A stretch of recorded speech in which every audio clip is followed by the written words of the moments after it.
Pensa comigo. E se existisse um tipo de conhecimento que, olha, não dá para aprender em livro nenhum, que tem que ser vivido? Uma sabedoria que não é sobre encher a cabeça de informação, mas sobre algo que floresce no coração. É exatamente isso que a gente vai explorar hoje. Um caminho bem antigo, focado no autoconhecimento profundo. Então, vamos lá, vamos mergulhar de cabeça nisso. Para a gente entender essa jornada, a gente precisa primeiro decifrar uma palavra-chave. É um termo que vem lá de trás de muito tempo e que faz toda a diferença entre simplesmente saber algo e de fato sentir esse algo.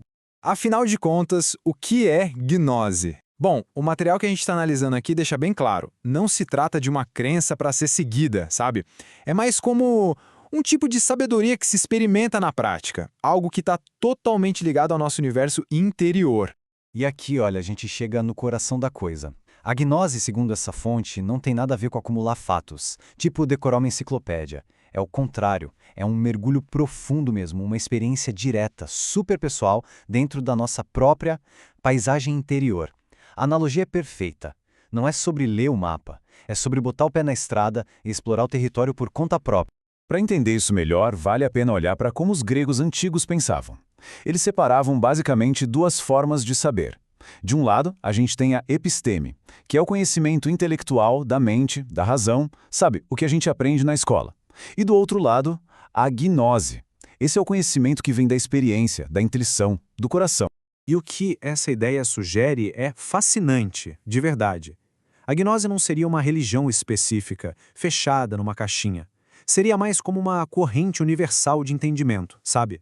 Algo que flui por debaixo da superfície de várias tradições. Um conhecimento meio velado, escondido ali nas entrelinhas dos textos sagrados de todo o mundo. Ok, agora que a gente já entendeu o conceito, vamos avançar um pouco e ver como o texto original classifica os diferentes tipos de pessoas que se envolvem com essas ideias. É quase como um espectro de buscadores. Então a fonte desenha essa espécie de espectro do buscador. Lá no topo, a gente tem o que seria o gnóstico verdadeiro. É a pessoa que não só estuda, mas que vive os ensinamentos no dia a dia. Um degrau abaixo tem o estudante, que está ali, na jornada, trilhando o caminho. E aí, em contraste total, o material também fala daqueles que ou distorcem tudo para ganho pessoal, os chamados pseudognósticos, ou que simplesmente rejeitam a ideia por completo, que são os agnósticos. E aqui a gente bate num ponto que é crucial. É a grande diferença entre só saber sobre uma coisa e, de fato, viver essa coisa. De um lado, a fonte fala dos gnósticos culturais, que são aqueles que ficam só na teoria, no estudo. Do outro, os iniciáticos. Esses, segundo essa perspectiva, são os que pegam a teoria e transformam em algo real, palpável, dentro deles mesmos. Beleza? Já entendemos o que é a gnose, quem são os buscadores, agora vamos viajar no tempo e olhar para a história que a fonte apresenta. É uma história, entanto, que traça esse conhecimento através das eras. Então, segundo essa visão, esse conhecimento é como um grande rio secreto que atravessa a história da humanidade. Às vezes esse rio corre à vista de todo mundo, como teria sido na época de Cristo. Em outros momentos ele se torna subterrâneo, sabe? E continua fluindo em segredo, mantido vivo por grupos como os alquimistas e os Rosacruzes. Essa citação, que é atribuída a Hermes Trismegisto, é muito forte. Ela resume uma ideia central aqui, a de que a sabedoria, em tese, está disponível para todo mundo. É como o sol, que brilha para todos, sem distinção. O ponto é, a preparação interior para receber essa luz, para integrar essa sabedoria, isso sim é algo raro. É uma jornada muito pessoal. Agora, vamos dar um salto no tempo. Como é que essa tradição, que passou tanto tempo nas sombras, foi trazida para o mundo moderno e começou a ser ensinada abertamente? E chegamos num ano específico, 1950.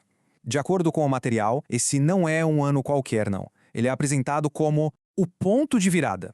O momento exato em que esse conhecimento antigo, que ficou séculos correndo por debaixo dos panos, foi finalmente restaurado em sua plenitude. É o começo da fase pública moderna. Mas quem foram os responsáveis por essa restauração moderna? A fonte aponta para duas figuras principais. Primeiro, Samael Aun-Weor, que é visto como o fundador, aquele que teria restaurado os ensinamentos. E depois, V.M. Rabolu, que foi seu sucessor e continuou o trabalho. A ideia é que eles foram as pontes, ligando essa sabedoria antiga com o nosso mundo de hoje. E aqui acontece uma mudança de estratégia bem interessante. O V.M. Rabolu, em certo ponto, desativou a parte institucional do movimento. A ideia era mudar o foco. Em vez de uma organização fechada, o objetivo passou a ser levar os ensinamentos direto para o público. Levar as ideias para quem tivesse um anseio espiritual verdadeiro, onde quer que essa pessoa estiver. Ok, tudo isso é muito interessante. Mas, na prática, como se alcança esse conhecimento? Qual é o caminho? A fonte apresenta uma estrutura bem clara, que se baseia em alguns pilares e fatores bem práticos. A base de tudo, segundo o material, são 4 pilares. E o ponto-chave aqui é que não é para escolher um só, mas sim integrar todos eles. A arte para sentir a verdade, a ciência para investigar, a filosofia para questionar e a mística para se conectar diretamente com ela. A ideia é que juntos, esses 4 pilares criam uma base completa para essa busca. E para colocar tudo isso em prática, a fonte descreve o que chama de 3 fatores de revolução da consciência. É um processo de 3 passos para uma transformação interior de verdade. Primeiro, morrer, que é o trabalho psicológico de eliminar nossos defeitos, nosso ego. Segundo, nascer, que é o trabalho de criar virtudes, de despertar. E por último, o sacrifício, que é o trabalho de ajudar a humanidade, de servir sem esperar nada em troca. No fim das contas, o que esse caminho gnóstico que a gente viu aqui sugere é que a sabedoria de verdade não é uma ideia para a gente guardar na cabeça. É uma realidade para ser vivida na pele. A pergunta que fica no ar não é o que uma pessoa sabe, mas sim no que essa pessoa se transformou através daquilo que ela viveu.